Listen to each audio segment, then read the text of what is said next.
Hello again, and today I am going to dive into what I think might be a very difficult commentary for me to go through, not because of the subject matter, but because I have never really dealt with the subject matter in my personal life until probably right now. And what we're going to be talking about today is morality. And why did I choose to have a commentary on morality in my backlog? Very simple. I feel that in today's modern politic and the current landscape of the culture war, it is important to know where the true morals of the country, the true morals of each kind of political persuasion really stand, and what is good moral character.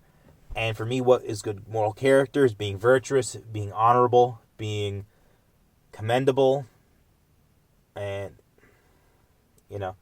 telling the truth and standing up for what's right, and not backing down, and fighting for what you believe in and holding to your principles. And to me, those are some great moral, virtuous qualities that we all should strive to have, if not have outright.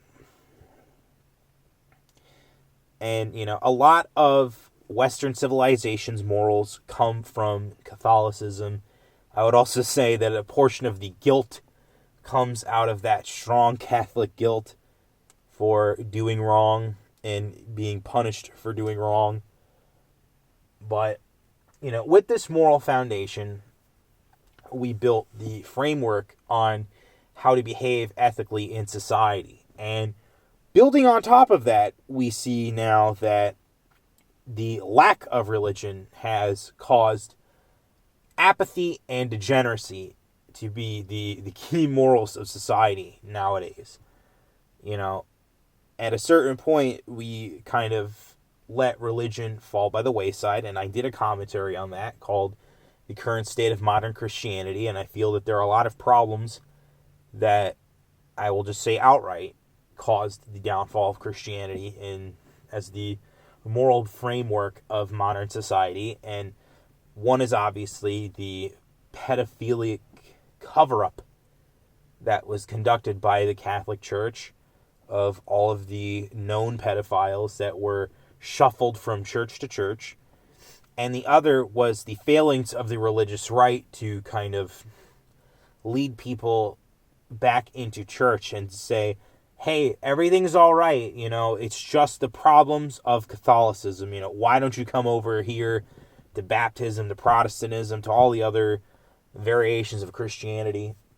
And, the televangelist, I think, is something that I did not mention, but I feel is a big problem as to why the religious right failed in this country. And it is this kind of grifter Christian that does not believe in the teachings of Jesus and the teachings of the Bible, but instead uses those teachings to make money and make a mega church and, build a temple unto themselves and their ego. And this is obviously not moral.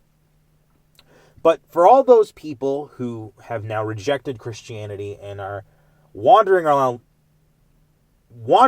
life doing nothing with it, to get them to go back is going to be an insurmountable, if not just plainly hard task. Because they still have to get over the failings and what they view as the evil of the religious right. Because for a lot of people, especially people on the left, the religious right was a quote-unquote fascistic, but most certainly a theocracy, in that they wanted to supplant the Constitution for religion.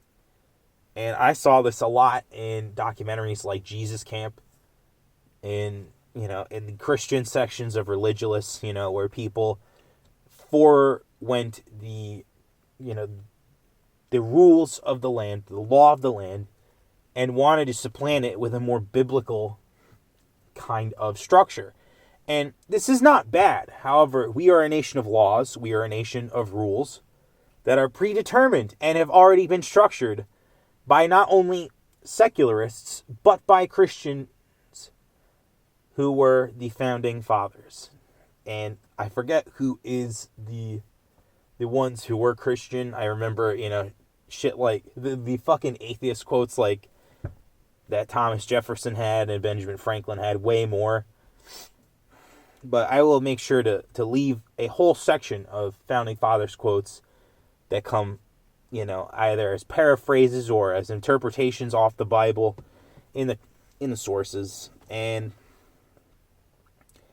what I think will help people, not just come back to God, but to come back to morality, is that they ultimately have to believe that faith is good for them. And this is because their lack of faith has led them astray. It has led them towards, the evils of usury and sodomy, as E. Michael Jones has stated recently when talking about people like Charlie Kirk in Turning Point USA. Sodomy, of course, is obviously, the degenerate sexual acts, not just the act of anal penetration.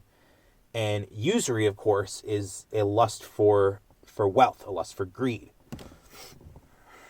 And these two functions are always hand in hand with each other at the end of civilization. What in my commentary that I ended with on Brie Larson being a diversity officer just yesterday, I ended it with asking, how did Rome fall again? And the way that Rome fell was through sodomy and usury. You had greed and you had degeneracy. And what is this from? A lack of faith. While I am not a Christian myself, I now seem to realize that, going around being an atheist, wearing a fucking debate me shirt, and being an overall cringe lord when it comes to being respectful of religion is ultimately not the way to go, and it's simply because there's nothing there. It's at the end of the day, you're just being overly critical of everyone else's beliefs. You have no beliefs of your own. You are inherently a nihilist.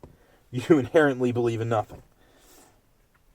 Because you have replaced, what is essential, which is more than likely you being Christian, with nothing. You have not sought to understand spirituality, or not this kind of Joseph Campbellian intellectual where you're trying to piece together why all of the religions have similar monomyths. And instead you are just saying, I don't believe in anything, and I think believing in religions is like believing in Santa Claus or the Easter Bunny. And ultimately, faith and religion are societal good, because we have seen throughout history and throughout the current modern era that a lack of good morals leads to apathy and degeneracy. And this is because we are a faithless, religious-less society. We are the more secular we get without finding the spiritual replacement, whether it's community, whether it is activity, the more likely that we are to fall to the same problems that befell the Roman Empire on the, I believe it was the western side, that fell in the triple digit years, I believe, definitely on the AD side. It was like in the 400s.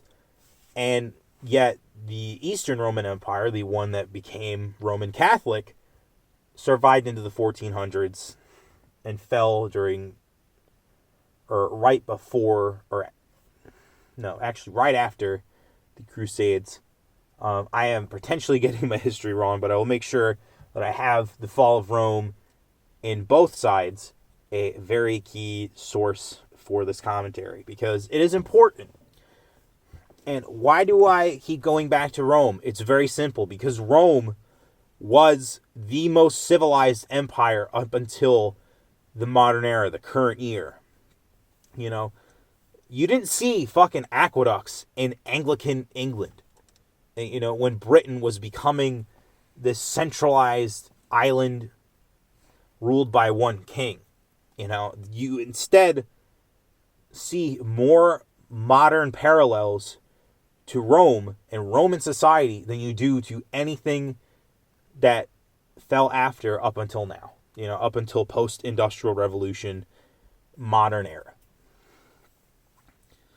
And this is our basis for, the end times of prophecies like Ragnarok and shit like that. And that is because we do not have a basis in any other kind of society other than Rome, and when Rome fell, that even comes close to where we currently are right now. Communists like to call the era we live in late stage capitalism.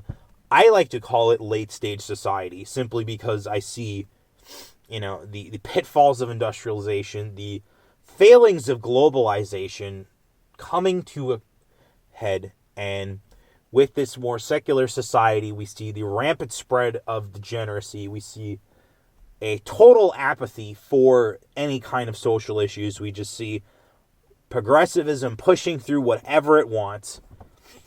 And ultimately, this is not good for society, as I've stated in this commentary. And to kind of wrap it all up, to put it together,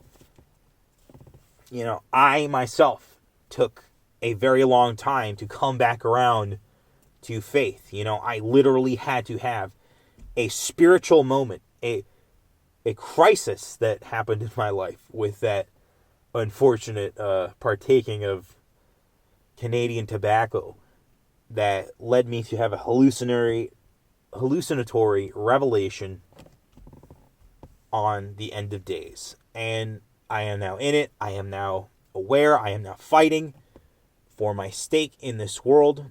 Hopefully that will be left over.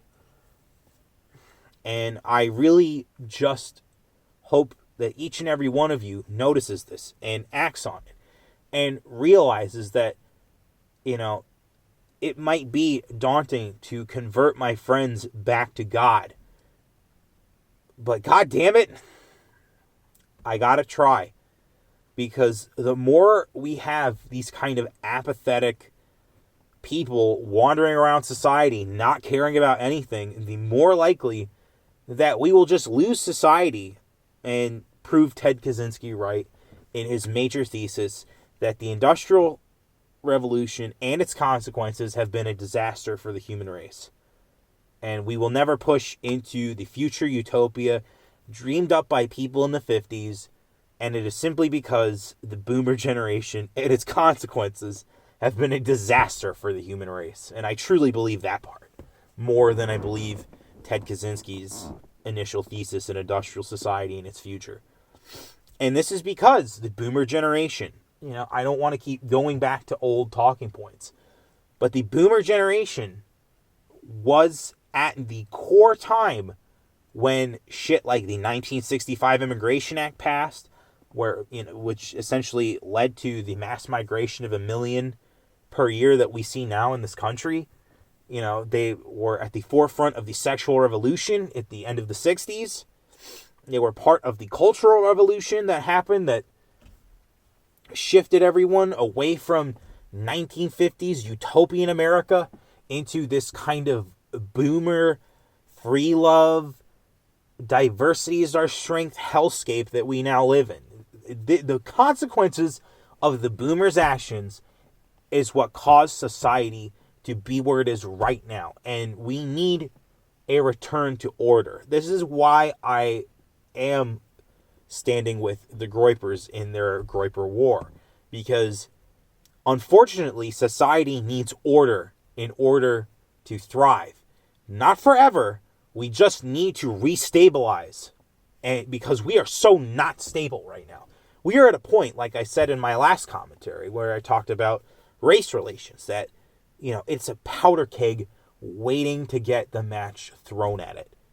Waiting for that Charlottesville event that does not stop in the same day and spirals out of control and spreads across the country.